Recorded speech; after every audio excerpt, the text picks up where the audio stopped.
ഇത് ബാങ്ക് നിഫ്റ്റിയുടെ ചാർട്ടാണ്. ഇതിൽ ഇനിയൊരു എക്സ്പെക്റ്റേഷൻ എന്നുള്ളത് നമുക്കൊന്ന് ഫുൾ ഒന്ന് അനലൈസ് ചെയ്ത് നോക്കാം. ആദ്യം വീക്ക്ലി ടൈം ഫ്രെയിമിലിട്ടോ. ഓക്കെ,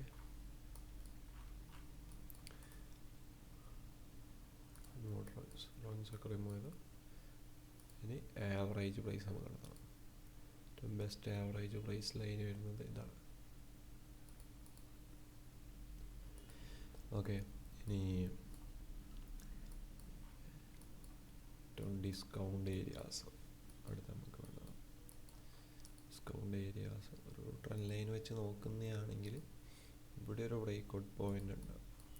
മാർക്കറ്റ് വേണമെങ്കിൽ ഈ ഒരു ഗ്യാപ്പിനെ ഫില്ല് ചെയ്യാൻ വന്നിട്ട് അത് പിക്ക് ചെയ്തിട്ട് അതിപ്പോൾ ഒറ്റയടിക്ക് ഡയറക്ഷനിലോട്ട് വരണമെന്നില്ല. മാർക്കറ്റ് ഒന്ന് വോൾട്ടൈലായി പക്ഷെ മുകളിലോട്ടൊക്കെ പോയി ഒന്ന് ഡംപ് ചെയ്തിട്ട് മാർക്കറ്റ് കയറിപ്പോവുക, ഇങ്ങനെ പോവാം. ഇനി അല്ല, ഇപ്പോൾ നോക്കുന്നതാണ് ബാങ്കിങ് സ്റ്റോക്കുകൾ നോക്കുന്നതാണെങ്കിൽ ഒരുവിധം ബാങ്കുകളൊക്കെ ഡിമാൻഡ് ഏരിയയിലോട്ട് എത്തിയിട്ടുണ്ട്. അപ്പോൾ അവിടുന്ന് ഒരു പുൾ ബാക്ക് എടുക്കുന്നതാണെങ്കിൽ ഇവിടെ നമുക്കൊരു അപ്പ് മൂവ്മെൻറ്റ് എക്സ്പെക്റ്റ് ചെയ്യാം. പക്ഷെ അതിനുള്ള ചാൻസസ് വളരെ കുറവാണ്. കാരണം മുന്നേയുള്ള സിനാരിയോയിലൊന്നും ബാങ്ക് നിഫ്റ്റി ഇങ്ങനെ ഡയറക്ഷണൽ റാലി പോയത് അപൂർവമാണ്. ഓക്കെ, ഇനി ഡേ ടൈം ഫ്രെയിമിലോട്ട് ഷിഫ്റ്റ് ചെയ്ത് കഴിഞ്ഞാൽ ഡേ ടൈം ഫ്രെയിമിൽ വരുന്നത് ഏകദേശം ഇതാണ് സ്വിംഗ് ലോ എന്ന് വരുന്നത്. Last swing low, swing high വരുന്നത് ഈ ഒരു പോയിന്റ് 57,641. അപ്പം മാർക്കറ്റിൽ നോക്കുന്നതാണെങ്കിൽ ഇവിടെ ഇപ്പോൾ ബ്രേക്ക് ഓഫ് സ്ട്രക്ചറൊക്കെ വന്നിട്ടുണ്ട്.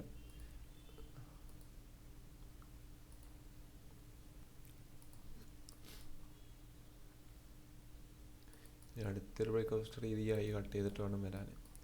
ഇവിടത്തേക്കൊരു റിട്രേസ്മെൻറ്റ് വന്നു കഴിഞ്ഞാൽ നമുക്ക് ബാങ്കിങ് സ്റ്റോക്കുകളൊക്കെ നല്ലൊരു ഡിസ്കൗണ്ട് ഏരിയയിൽ ഇവിടെ കറക്റ്റ് എക്സാക്റ്റ് ഇവിടെ വരണമെന്നില്ല. ഈ ഒരു ലോലോ അല്ലെങ്കിൽ ഇതാ ഈ ഒരു പർട്ടിക്കുലർ ഏരിയയിൽ വന്നിട്ടോ നമുക്ക് പ്രോപ്പറായിട്ട് ഷിഫ്റ്റും അതുപോലെ നല്ല ഹൈ ഓപ്പൺ ഇൻട്രസ്റ്റും കാണുമ്പോൾ മാത്രം റിവേഴ്സൽ ട്രേഡ് പിക്ക് ചെയ്താൽ മതി.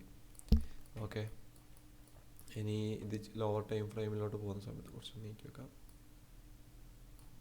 ലോവർ ടൈം ഫ്രെയിമിലോട്ട് പോകുന്ന സമയത്ത് 4 അവർ നോക്കി 4 അവറിൽ നോക്കുന്നതാണെങ്കിൽ ഇവിടെ നല്ലൊരു റെസിസ്റ്റൻസ് ക്രിയേറ്റ് ആയിട്ടുണ്ട്. ഈ ഏരിയയിൽ നല്ലൊരു റെസിസ്റ്റൻസ് ക്രിയേറ്റ് ആയിട്ടുണ്ട്. അതിൽ വരുന്ന സ്വിംഗ് ലോ സപ്പോർട്ട് എന്ന് പറയുന്നത് ഈ ഒരു പോയിൻ്റാണ്. ഓക്കെ, ഈ ഒരു ബ്രേക്ക്ഔട്ട് ക്രിയേറ്റ് ചെയ്ത ഈ ഒരു സ്വിംഗ് ലോ. മാർക്കറ്റ് വേണമെങ്കിൽ ഈ ഒരു പർട്ടിക്കുലർ പ്രൈസ് ഏരിയയിൽ വന്നിട്ട് ഫുൾ ബാക്ക് എടുത്താം.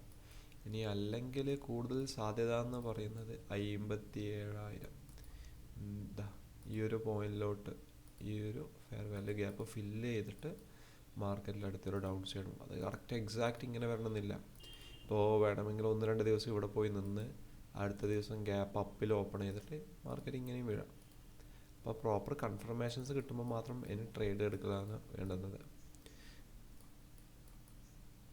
അതിൽ ഇനി 50 മിനിറ്റ്സ് നോക്കുന്നതാണെങ്കിൽ 30 മിനിറ്റ്സ് നോക്കാം, എന്നിട്ട് 50 മിനിറ്റ്സ് നോക്കാം. 30 മിനിറ്റ്സിൽ ഏകദേശം വരുന്നത് ഓക്കെ ഈ ഒരു ഏരിയ ആണ് പ്രോപ്പറായിട്ടുള്ളൊരു ഫെയർ വാല്യൂ ഗ്യാപ്പ് ഉള്ളത്. 30 മിനിറ്റ്സിൻ്റെ FVG കേട്ടോ.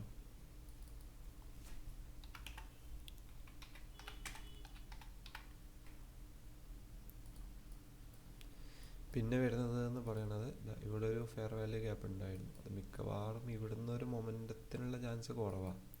മിക്കവാറും ഒന്ന് സ്ലോ ആയി മൂവ് ചെയ്ത് അപ്പ് പിക്ക് ചെയ്തിട്ടായിരിക്കും വരിക. ഇവിടെ ഒരു നല്ലൊരു FVG ഉണ്ടായിരുന്നു.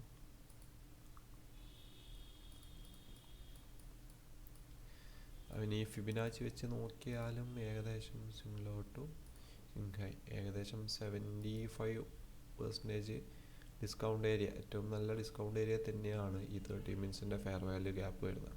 അപ്പോൾ ഇവിടെ നിന്നുള്ളൊരു സെല്ലിങ് ട്രേഡ് കുറച്ചും കൂടി നല്ലൊരു ട്രേഡ് ആകാനുള്ള ചാൻസ് ഉണ്ട്. ഡീപ്പായിട്ടുള്ളൊരു സെല്ലിങ് കാര്യങ്ങൾ അത് ഡയറക്റ്റ് വരണമെന്നില്ല. എപ്പോഴും ശ്രദ്ധിക്കുക, ബാങ്ക് നിഫ്റ്റി കൂടുതലും സ്റ്റോപ്പ് ലോസ്, അതായത് ഓൾറെഡി ലിക്വിഡിറ്റി സ്വീപ്പ് ചെയ്തതിന് ശേഷമാണ് വലിയൊരു മൊമെൻ്റ് എപ്പോഴും ബാങ്ക് നിഫ്റ്റിയിൽ വരിക. അത് എല്ലാ സമയത്തും അങ്ങനെയല്ല, ഓരോ ഇയർ കഴിയുമ്പോഴത്തോളം അതിൻ്റെ മൂവ്മെൻറ്റ് മാറിക്കൊണ്ടേയിരിക്കും.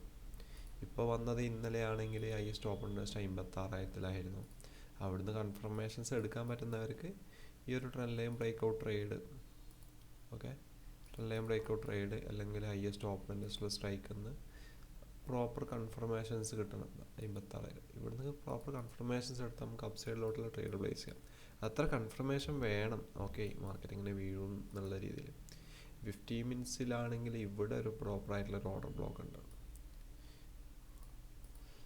ഇതിനെക്കാട്ടി കുറച്ചും കൂടി റെസ്പെക്റ്റ് ചെയ്യുന്നത് ഈ ഒരു പോയിൻ്റാണ്. പക്ഷേ എന്നാലും നമുക്കൊരു സെല്ലിംഗ് ഒക്കെ വരുന്നതാണെങ്കിൽ ഈ ഏരിയയിൽ നിന്ന് കിട്ടുന്നതാണ് എനിക്ക് കുറച്ചും കൂടി ഹൈ പ്രോബബിലിറ്റി സെറ്റപ്പ് എന്ന് പറയുന്നത്.